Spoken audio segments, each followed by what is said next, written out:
ഇതിപ്പോ ഞാൻ എവിടെ പറഞ്ഞു തുടങ്ങുന്നു എനിക്ക് അറിയില്ല. ഇതെന്താന്ന് മനസ്സിലായോ? വേറൊന്നുമല്ല, ഒരു സർപ്രൈസ് ഗിഫ്റ്റ് ആണ് from someone very special to me. കുറച്ച് പേർക്കെങ്കിലും മനസ്സിലായിട്ടുണ്ടാവും. ആര്യ അല്ലെങ്കിൽ കടിൽ ക്ലൗഡ് ആണ് എനിക്ക് ഈ സർപ്രൈസ് തന്നത്. ആര്യക്ക് 1 മില്യൺ ആയ സമയത്ത് ഞാൻ കുറച്ച് ഗിഫ്റ്റ് ഒക്കെ സർപ്രൈസ് ആയിട്ട് സെൻഡ് ചെയ്ത് കൊടുത്തിട്ടുണ്ടായിരുന്നു. അപ്പൊ ആര്യ പറഞ്ഞിട്ടുണ്ട് എനിക്കൊരു സർപ്രൈസ് മുന്നേ പ്ലാൻ ചെയ്ത് വെച്ചിട്ടുണ്ട് എന്നൊക്കെ. അതുകൊണ്ട് സർപ്രൈസ് ഉണ്ട് എന്ന് അറിയാം, പക്ഷെ ഇത്ര പെട്ടെന്ന് എന്റെ കയ്യിലേക്ക് എത്തുന്നു ഞാൻ ഒട്ടും പ്രതീക്ഷിച്ചില്ല. ഞങ്ങൾ ഇതുവരെ നേരിട്ട് മീറ്റ് ചെയ്തിട്ടൊന്നുമില്ല, but still she is one of my favourite person.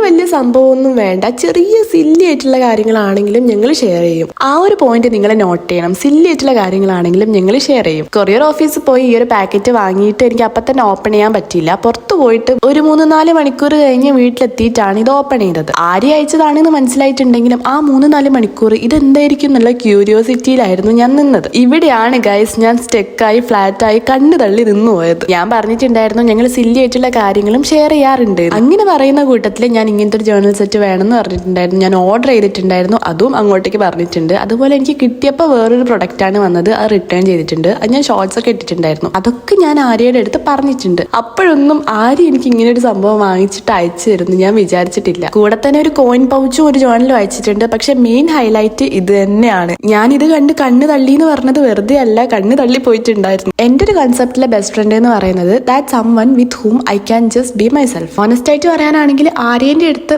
ഞാൻ എങ്ങനെയാണോ അങ്ങനെ തന്നെ നിൽക്കാൻ പറ്റുന്നുണ്ട്. എന്നെ ജഡ്ജ് ചെയ്യുന്നുള്ളൊരു തോട്ട് എനിക്കില്ല. ഈ ഒരു 1.5 മിനിറ്റിൽ പറഞ്ഞു തീർക്കാൻ പറ്റുന്ന കാര്യങ്ങളല്ല എന്റെ മനസ്സിലുള്ളത്. She is my comfort person and I feel so lucky to have Har.